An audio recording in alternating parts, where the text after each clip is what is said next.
देख रहे हैं एनबी न्यूज और मैं हूं स्वाति चौरसिया। आप सभी का स्वागत है मेरे इस खास कार्यक्रम में। आज हम बात करने वाले हैं क्या हो रहा है भारत और चीन के बीच। लगातार भारत बात कर रहा है लेकिन चीन है जो मानने को तैयार नहीं। भारत और चीन के बीच लगातार 5 महीनों से तनाव जारी है और अब खबरें ये आ रही हैं कि भारत ने बॉर्डर पर अपनी शक्तिशाली टैंक T-90 को तैनात कर दिया है। वहीं दूसरी तरफ भारत की तैयारियों को देख करके ड्रैगन टेंशन में आ गया है और बौखलाया हुआ है। क्या कुछ है अब ड्रैगन के दिमाग में, क्या चल रहा है भारत और चीन के बीच, देखिए हमारी इस खास रिपोर्ट में।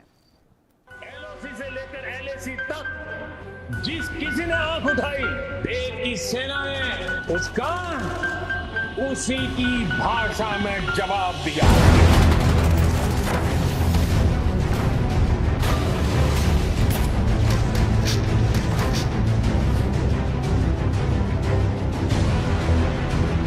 भारत और चीन के बीच पिछले 5 महीनों में कुछ भी ठीक नहीं चल रहा है और दोनों ओर से तनाव अभी भी बरकरार है। तमाम बातचीत और आश्वासनों के बावजूद भी दोनों सेनाएं एक दूसरे के सामने डटी हुई हैं और जंग जैसे हालात बने हुए हैं।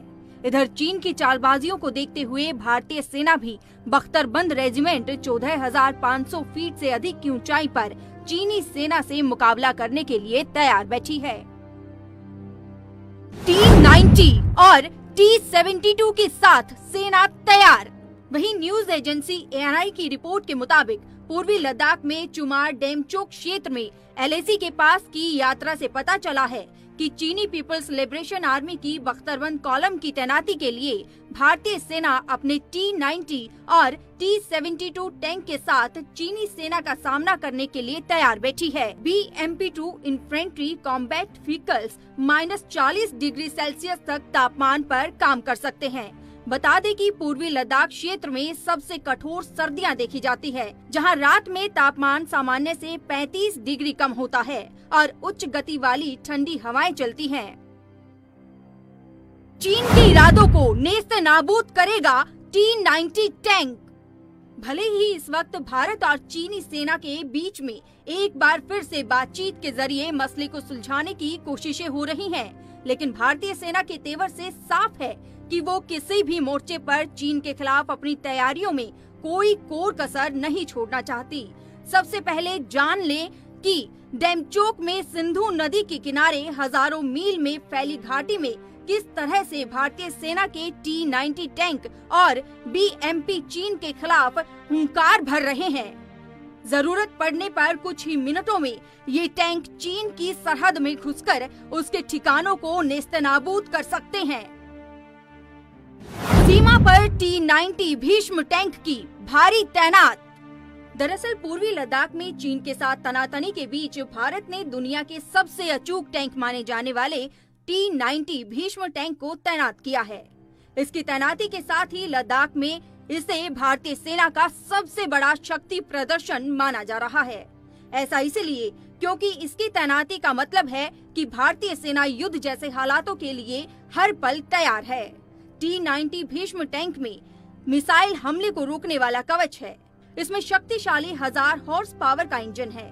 ये एक बार में 550 किलोमीटर की दूरी तय करने में सक्षम है। इसका वजन 48 टन है। ये दुनिया के हल्के टैंकों में एक है।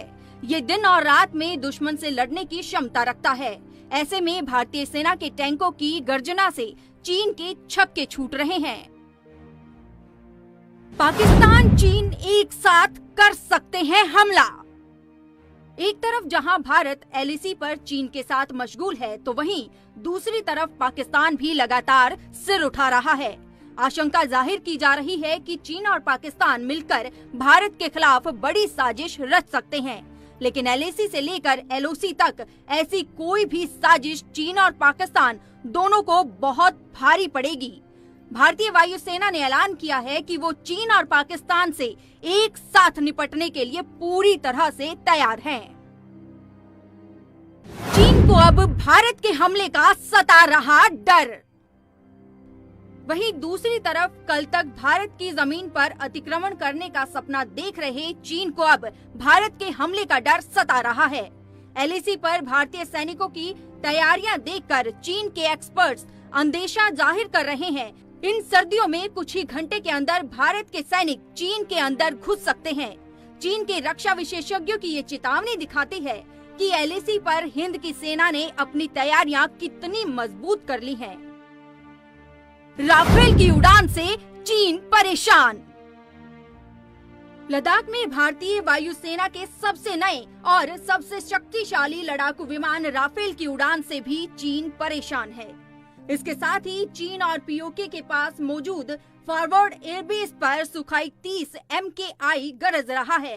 वहीं सुपर हरक्यूलिस ट्रांसपोर्ट एयरक्राफ्ट के ऑपरेशन सुनिश्चित कर रहे हैं कि फॉरवर्ड बेस पर तैनात जवानों तक राशन और असले की कोई कमी न रहे। बातचीत का भी नहीं दिखा असर। दरअसल एलएसी पर चीन के साथ कई दौरे की बातचीत के बावजूद तनाव कम होने का नाम नहीं ले रहा है। ऐसे में इस बात की आशंका जाहिर की जा रही है कि चीन और पाकिस्तान मिलकर भारत के खिलाफ खड़े हो सकते हैं। भारतीय वायुसेना दोनों मोर्चे पर एक साथ लड़ने के लिए पूरी तरह से तैयार है और सीमा पर लगातार अपने फाइटर जेट से दोनों मुल्कों को संदेश दे रही है। फिलहाल इस गतिरोध के बीच भारत चीन में कमांडर स्तर की बातचीत भी समय समय पर हो रही है, लेकिन अभी तक इन बैठकों का जमीनी स्तर पर कोई खास असर दिखाई नहीं दे रहा है। अब भविष्य में चीन के साथ ही गतिरोध और कितना आगे तक जाता है, ये देखने वाली बात होगी। News desk report, ANB news. LOC से लेकर LAC तक जिस किसी ने आंख उठाई, देश की सेना ने उसका उसी की भाषा में जवाब दिया।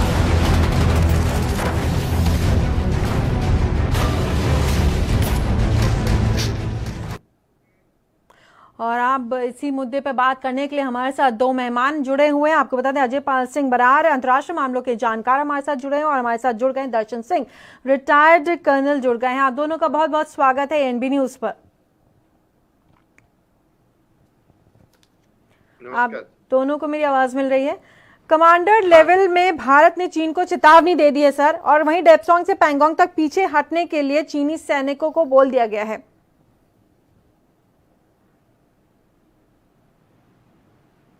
कर्नल दर्शन, आपसे मेरा सवाल।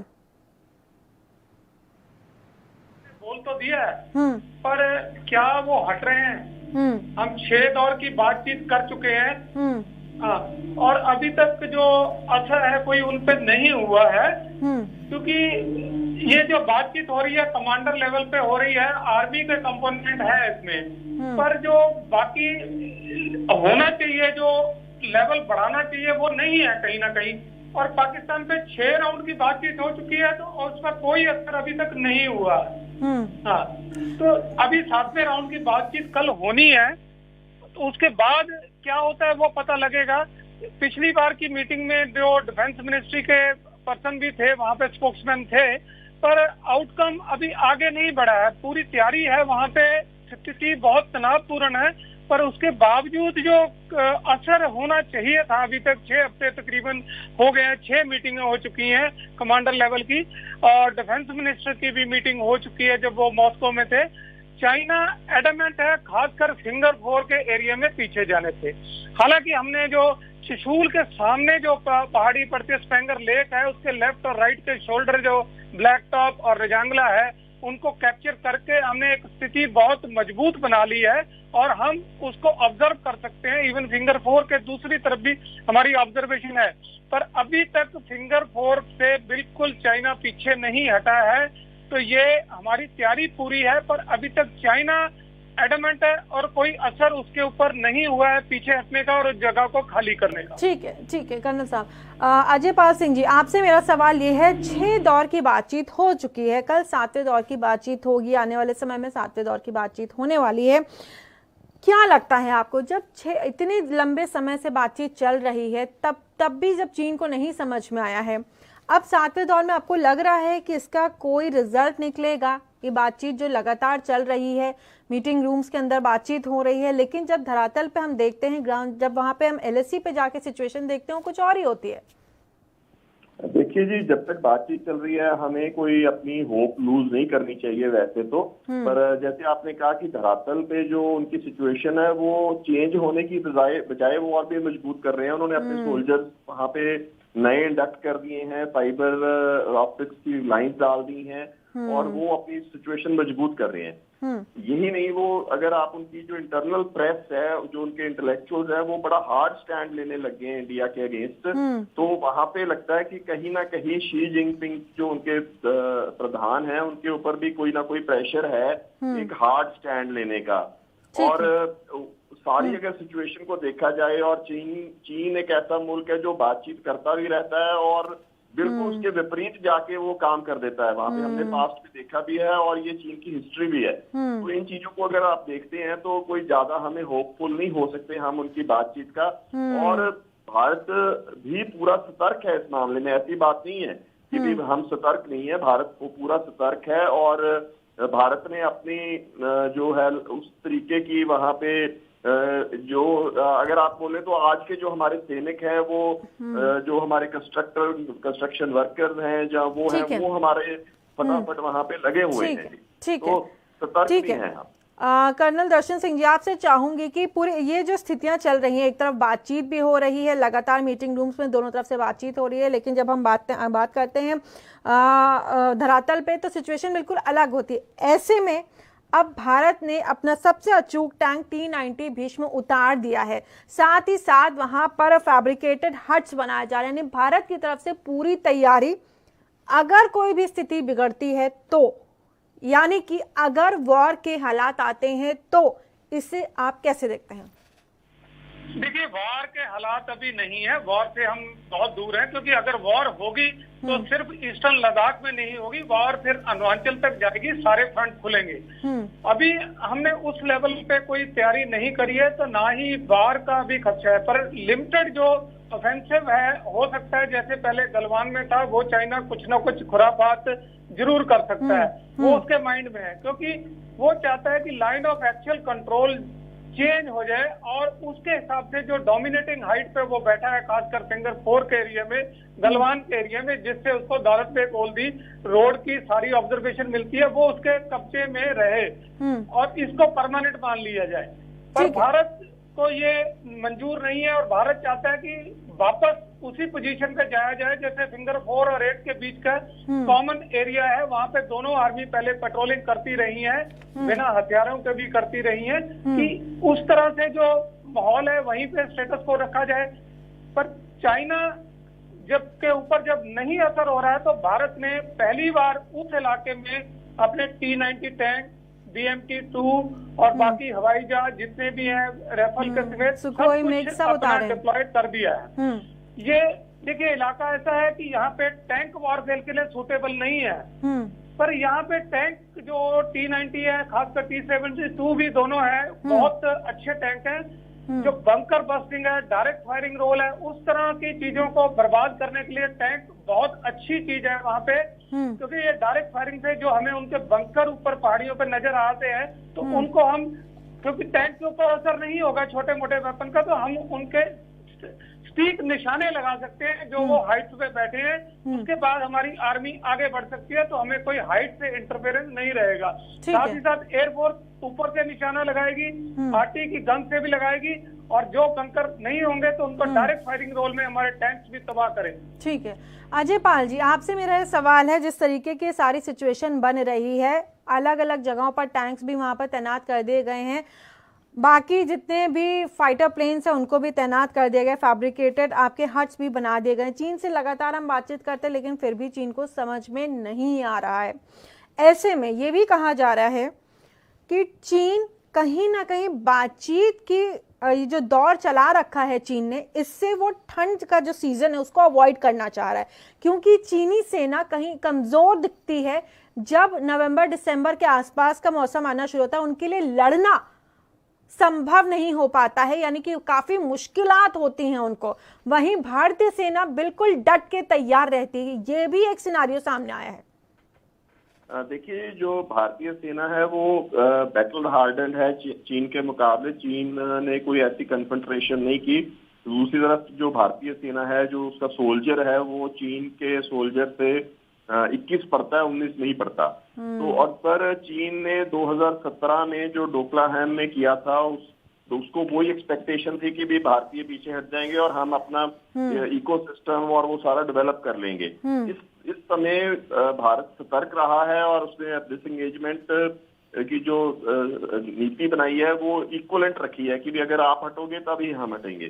तो उस अगर सोल्जर टू सोल्जर देखें, डेफिनेटली भारतीय सोल्जर बेहतर है और कुछ एडवांटेजेस भी हैं कि भी उनको वही पीक से जब हम उतर आएंगे, सर्दियों में उतरना ही पड़ेगा, तो दोबारा उनको रिकैप्चर करना चाइनीज के लिए डिफिकल्ट है, भारत के लिए वहां से आसान है जहां पे हम स्टेशन है। दूसरा ये है कि भी कुछ जो एयर पावर में भी भारत सुपीरियर है चाइना से उस रीजन में।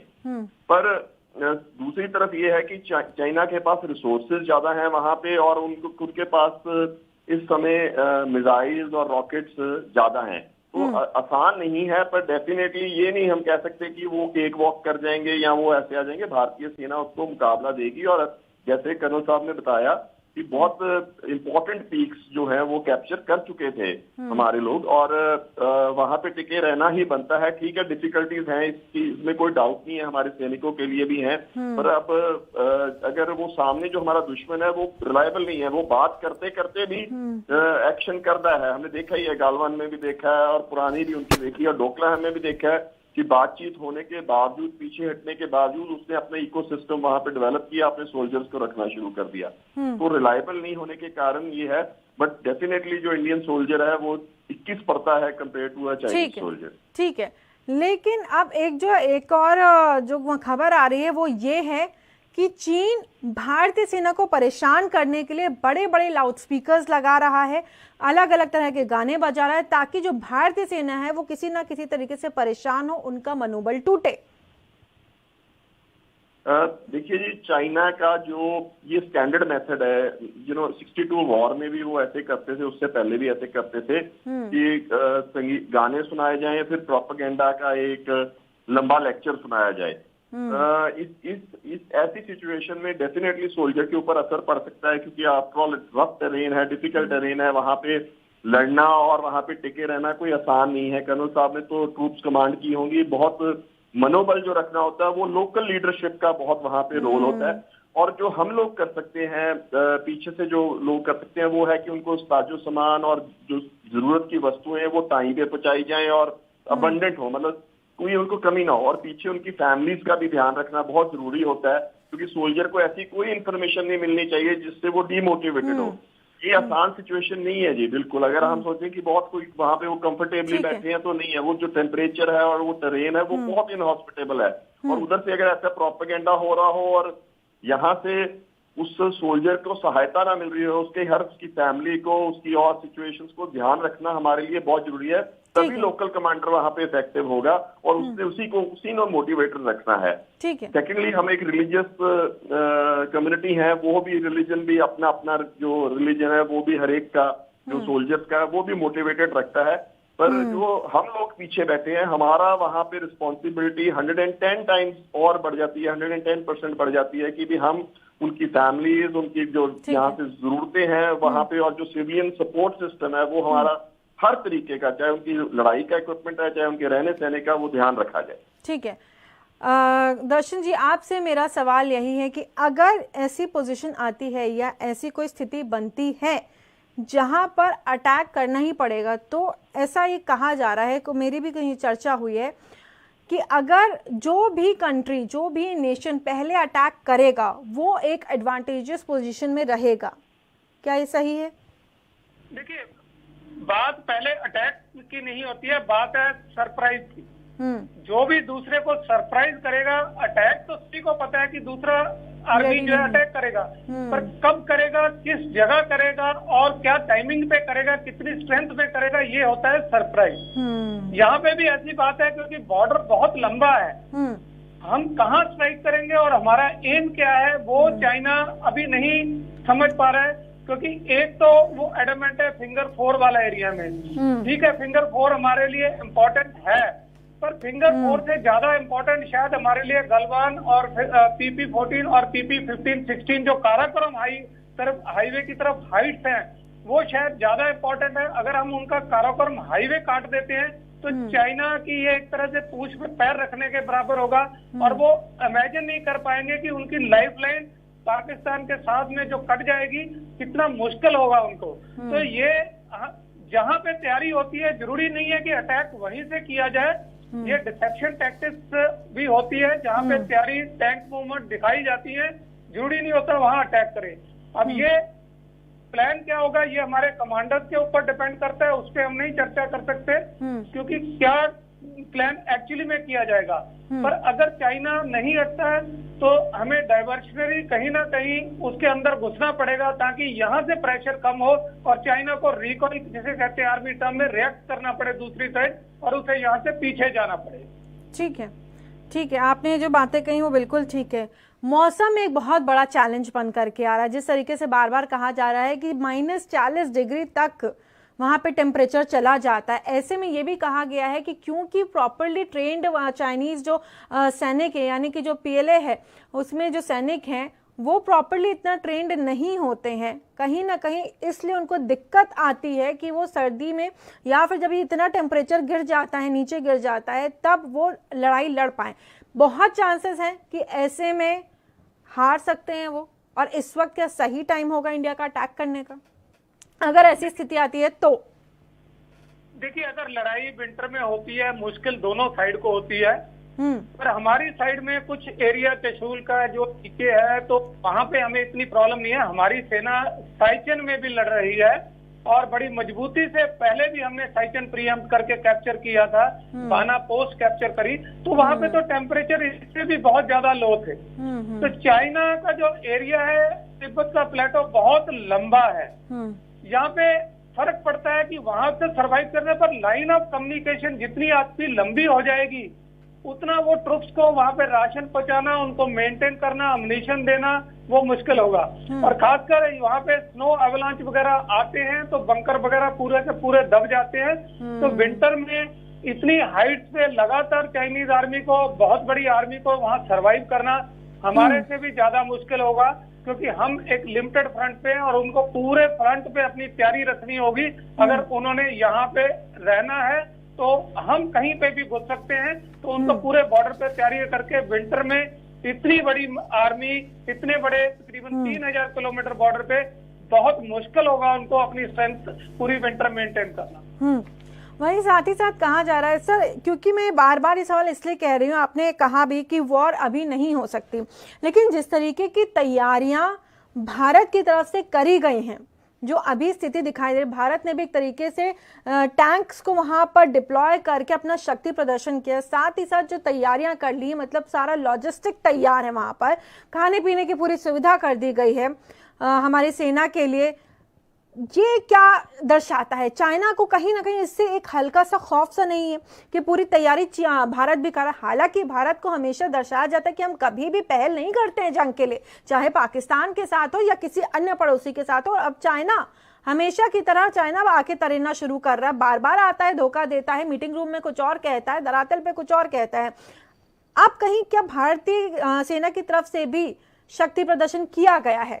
ये तो मानना पड़ेगा। चाइना पे हम बिल्कुल भरोसा नहीं कर सकते। 2017 में डोकलाम के बाद से चाइना लगातार वहां पे बिल्डअप कर रहा है। 4 एयरफील्ड उन्होंने बड़े बड़े बनाए हैं और वहां पे लॉजिस्टिक बेसिस बनाए हैं। हमारी शायद ये भूल रही कि हमने उनको अंडर एस्टिमेट किया कि चाइना से एक बार बातचीत हो गई है तो वो अग्रेशन नहीं करेगा। ऐसा ही 62 में हुआ, ऐसा ही इस बार हुआ। हम उन पे बिल्कुल भी भरोसा नहीं कर सकते। खासकर अभी हमारी आर्मी पूरी तरह से परफेक्ट है, उनको मालूम है कि अगर हम भरोसा करेंगे, आगे विंटर आ रही है, फिर हम वहाँ पे शिकस्त खाएंगे। तो इसलिए हमें अपनी तैयारी करनी है। वॉर के लिए बहुत सारी जो माइंस लगानी होंगी, बहुत हजारों किलोमीटर की लंबी माइंस इस बॉर्डर पे लगेंगी। ना ही वहाँ को कोई फेंस है, ना ही ऑब्स्टेकल सिस्टम है, तो काफी तैयारी करनी होगी।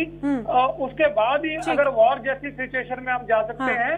पर लिमिटेड वॉर छोटे फील्ड पे जैसे तालिबान में हुआ वैसा हो सकता है, किसी भी टाइम हो सकता है, क्योंकि सिचुएशन बहुत तनावपूर्ण है। ठीक है, इस बार चाइना मुंह की खाएगा। बिल्कुल बिल्कुल ठीक कह रहे हैं आप। यही सवाल अजय पाल जी आपसे, जिस तरीके से इंडियन आर्मी डिप्लॉयमेंट कर रही है अपने टैंक्स की, अपने फैब्रिकेटेड जो वहां पे वो लोग फैब्रिकेटेड हट्स बना रहे हैं, लग रहा है ये एक मैसेज दिया जा रहा है चाइना को कि अब हम तैयार हैं। किसी भी तरीके से ये मत समझना कि भारत पीछे हटेगा, और भारत ने भी कहीं ना कहीं उनके दिमाग में बात डाल दी है एक तरीके से शक्ति प्रदर्शन करके। जी देखो, ये है कि भी रेगुलरली चाइना निबलिंग अवे कर रहा था, टेरिटरी की थोड़ा थोड़ा खाता जा रहा था। और 2017 के बाद जैसे भारत ने कोशिश की थी कि भी कोई शांतिपूर्वक हल निकल जाए, और उसने जैसे चीटिंग की थी उस हल में, और जैसे वो बाकी अपने नेबर्स के साथ कर रहा है। अब ये समा आ गया था, और जो अपना सीडीएस के चीफ हैं, जो अपना सीडीएस है जनरल रावत, उन्होंने बिल्कुल क्लियर कर दिया था कि हम हार्ड स्टैंड लेंगे, और ये लेना बनता भी था अब। और भारत ने पीछे कुछ की जो पीक्स हैं वो कैप्चर करके, और उनको उनकी जो मेन वहां पे छावनी है उसको थ्रेटन किया हुआ है। और ये बड़ा अच्छा स्टेप है, और इससे ऐसे ही रुकेगा जब तक आप बुली करता रहेगा, वो बुली करते रहेंगे और हम बुली होते रहेंगे, वो रुकने वाला नहीं है। और डेफिनेटली जैसे मैं बार बार कह रहा हूँ कि सोल्जर्स के लिए ये आसान नहीं है, डिफिकल्ट है, और लोकल कमांडर्स के लिए भी बहुत डिफिकल्ट है, मगर ये करना बहुत जरूरी था। बिल्कुल बिल्कुल। उसने ये विंटर्स को में कोई ना कोई ऐसा एडवेंचरिज्म करना था। अगर भारत पीछे हट जाता उन पर विश्वास करके, तो उसने वो पीक्स कैप्चर कर सकता था। चाइना के ऊपर भरोसा नहीं किया जा सकता, बिल्कुल भरोसा नहीं, के लिए, क्योंकि उसका पास्ट रिकॉर्ड ऐसा है। ठीक है जी, ठीक है। आपने वो जानकारी दी कि चाइना का जिस तरीके का रिकॉर्ड है उससे यही दर्शाया जाता है कि चाइना के ऊपर भरोसा नहीं किया जा सकता। आप दोनों मेहमानों का बहुत बहुत धन्यवाद, हमारे साथ जुड़े हुए थे रिटायर्ड कर्नल दर्शन सिंह, और हमारे साथ जुड़े अजय पाल सिंह बरार, अंतर्राष्ट्रीय मामलों के जानकार। आप दोनों का बहुत बहुत धन्यवाद एएनबी न्यूज के साथ जुड़ने का और अपना समय देने का। तो अब चीन तैयार हो जाए, अगर भारत को आंख दिखाई तो भारत भी जवाब देने के लिए बिल्कुल तैयार है। भारत ने भी शक्ति प्रदर्शन कर दिया है, भारत ने भी अपने टैंक्स वहां पर स्थापित कर दिए हैं, क्योंकि अब भारत किसी से भी डरने वाला नहीं। पीछे भारत डरता तो कभी था ही नहीं, लेकिन हम हमेशा कोशिश करते हैं कि शांति के साथ बात हो और शांति के साथ उसका हल निकले। लेकिन जब दुश्मन ना मानने को तैयार हो तो ऐसा कुछ करके दिखाना ही पड़ता है। इस बुलेटिन में फिलहाल इतना ही। देश और दुनिया की तमाम बड़ी खबरों के लिए आप बने रहिए एएनबी न्यूज के साथ।